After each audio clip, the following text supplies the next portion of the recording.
कि दो ट्वीट है, दोनों की कंटिन्यूटी को देखकर ही बात करनी चाहिए। कल मैंने ट्वीट किया था कि रूस जो है हमारे पूरे सिस्टम को खरीदा हुआ था, और 1985 में जो सीआईए का डी क्लासिफाइड डॉक्यूमेंट जो 2011 में रिलीज हुआ, वो ये कह रहा है कि एचकेएल भगत के नेतृत्व में कांग्रेस के बड़े नेता थे, आपको पता है कि इंदिरा जी के भी मंत्रिमंडल में थे, राजीव जी के भी मंत्रिमंडल में थे, वो जो है अमेरिकन एम्बेसी में यूथ कांग्रेस के माध्यम से प्रदर्शन कर रहे हैं, धरना कर रहे हैं।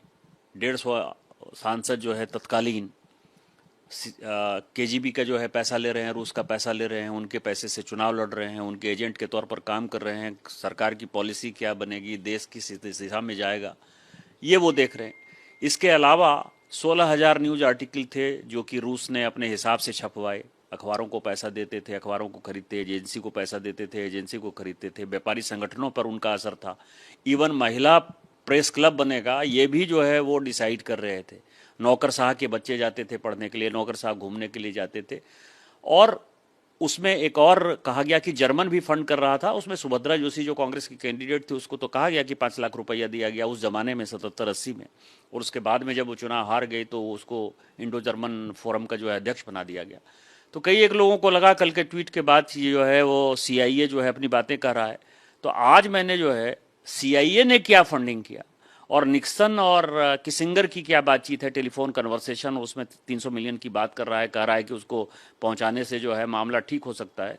और 10 मई 1979 को इस पर जो है राज्यसभा में मोनिहान जो यहाँ का एम्बेसडर हुआ करता था अमेरिका का, उसने एक किताब लिखी और उस किताब में उसने जिक्र किया कि श्रीमती गांधी को 2 बार जो है पैसे अमेरिका ने दिए। एक बार कम्युनिस्ट शासन को जो उखाड़ फेंकने के लिए केरल पश्चिम बंगाल में नहीं आए, और दूसरा उसने जिक्र किया कि हमने जो है उनको चुनाव के लिए पैसे दिए और किसिंगर ने जो है पैसे पहुंचाए। इसीलिए निक्सन और किसिंगर की बात में कर रहा था। उसमें 10 मई 1979 को एक बड़ा लंबा चौड़ा डिस्कशन हुआ और उसमें जो गृह मंत्री थे एच.एम. पटेल, उन्होंने उसकी जानकारी दी कि ये बात सही है कि ये उन्होंने लिखा है और उसके लिए हम सब्सटेंशिएट कर रहे हैं, लेकिन ये बहुत बड़ा वायलेशन है। कोई पॉलिटिकल पार्टी बाहर से किसी देश से पैसा नहीं ले सकती है।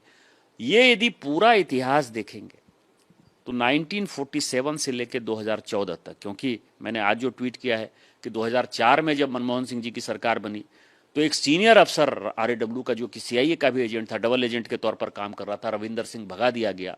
जो कागज हमारे पास है वो कागज ये दिखाता है कि रविंदर सिंह जी के जो है किसिंगर के साथ बातचीत है, रविंदर सिंह जी का जो है मोनिहान के साथ बातचीत है।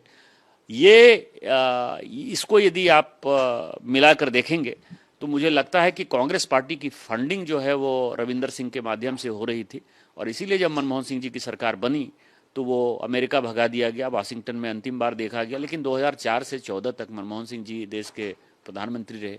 क्या उन्होंने एक बार कभी अमेरिका से पूछने का कोशिश किया कि आप हमारे राव के एजेंट को जो है क्यों रखे हुए हो, क्यों पकड़ के ले जा रहे हो?